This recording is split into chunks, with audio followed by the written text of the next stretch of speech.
Aujourd'hui, on va parler nutrition exclusivement. Ça fait un petit moment que j'ai pas posté de vidéo, mais en ce moment, j'ai beaucoup de travail. Je prépare deux gros trucs. D'ailleurs, j'ai hâte de vous en parler. Je suis sûr que vous allez kiffer. Il y a du très très très lourd qui arrive.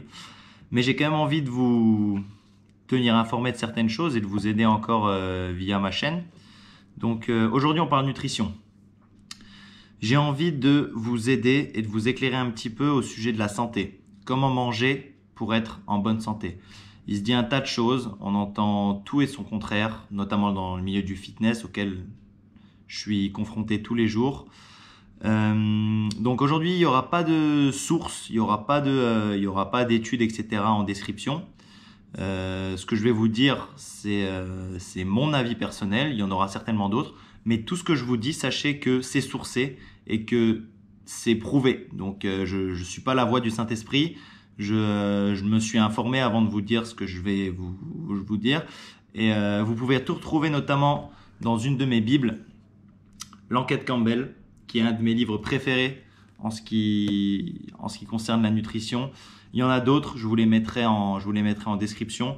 Celui-là, c'est un de mes préférés.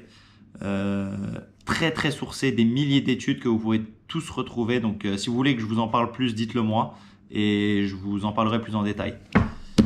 Quoi qu'il en soit, 4 conseils aujourd'hui en ce qui concerne la nutrition et notamment la nutrition pour être en pleine santé. Premier conseil, maintenant je pense que tout le monde en est plus ou moins conscient, on en parle beaucoup mais je vais quand même le redire. Limiter, voire arrêter les aliments industriels, les aliments transformés. Plus un aliment, si on peut encore parler d'aliments d'ailleurs, parce que plus quelque chose va être transformé, plus il va être dénaturé et va perdre tout ce qui est intéressant pour votre corps, pour votre biochimie interne. Plus un aliment va être raffiné, transformé, plus on va y ajouter des choses nocives pour vous. Du sucre, du sel, de l'huile, des additifs.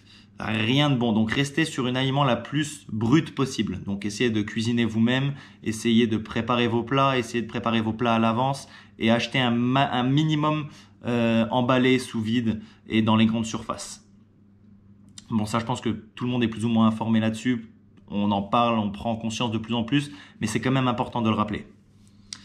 Premier point. Deuxième point, notamment dans le niveau du fitness, de la musculation, tout ça, je pense qu'il faut arrêter de se concentrer sur les macronutriments.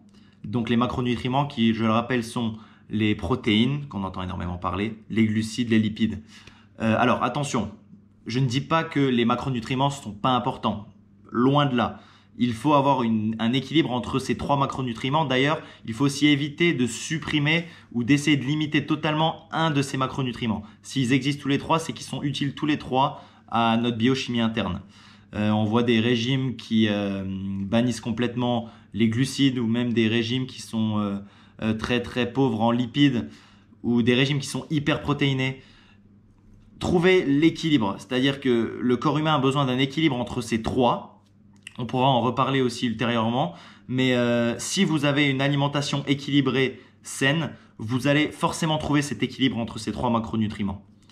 Et donc, sans se focus trop sur ces macronutriments, concentrez-vous plutôt sur les micronutriments, qui sont composés donc des vitamines, des minéraux et toutes ces particules fines qui vont, elles, permettre de mieux assimiler les macronutriments. Parce que si votre aliment est composé de 2000 calories par jour, c'est les micronutriments qui vont faire que vous allez en assimiler 1800 ou 1000.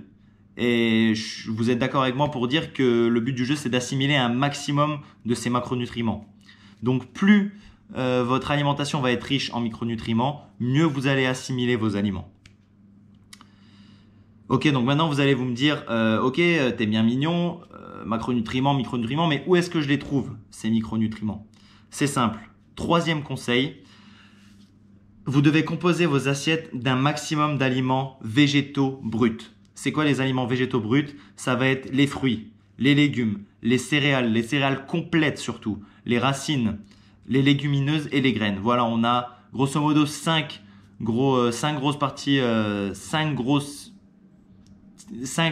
types d'aliments végétaux. Si vous mangez ces 5 types d'aliments végétaux par jour, vous êtes sûr d'avoir une santé meilleure que si vous en mangiez pas du tout. Et enfin, quatrième et dernier conseil, un petit bonus, gardez l'équilibre. C'est-à-dire, certes, il faut manger une alimentation végétale brute en majorité. Certes, il faut limiter un maximum les produits industriels, mais ça ne veut pas dire qu'il faut pour autant tout arrêter du jour au lendemain. Trouvez votre équilibre. Si vous arrivez à tout arrêter et vivre absolument que de produits bruts, parfait, continuez, c'est génial.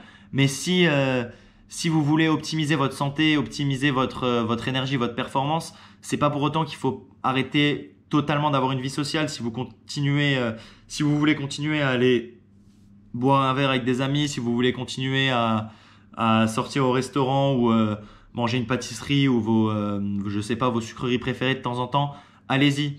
Mais gardez en tête ces principes de base.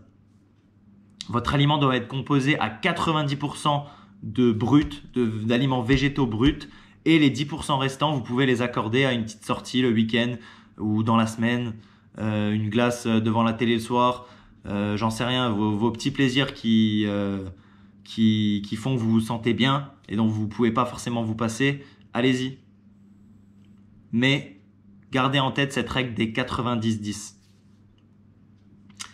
Comme je le dis souvent à mes athlètes, si vous mangez une variété énorme de fruits, de légumes, de céréales, de légumineuses tout au long de la semaine et que de temps en temps vous allez faire entre guillemets un petit écart avec quelque chose de moins sain, c'est pas ça qui va ruiner tous vos efforts. Comme à l'inverse, c'est pas en mangeant de la merde toute la journée, toute la semaine et en se faisant une petite salade de temps en temps que vous allez pour autant optimiser votre santé. Ça va dans les deux sens. Prenez des bonnes habitudes sur le long terme et vous verrez que votre santé, votre niveau de stress, votre énergie va augmenter petit à petit et vous allez vous revitaliser avec le temps. Voilà, j'ai essayé de pas faire trop long. J'espère que ça vous aidera. Appliquez ces petits conseils dans votre vie tous les jours. Essayez d'améliorer petit à petit un petit peu. Essayez tous les jours d'améliorer quelque chose plutôt que de faire un gros changement d'un coup. Ça risque de pas tenir très longtemps et vous allez vite être frustré et revenir à vos sales habitudes. Voilà, c'est tout pour moi aujourd'hui. Je vous dis à très très vite dans une prochaine vidéo. Ciao ciao.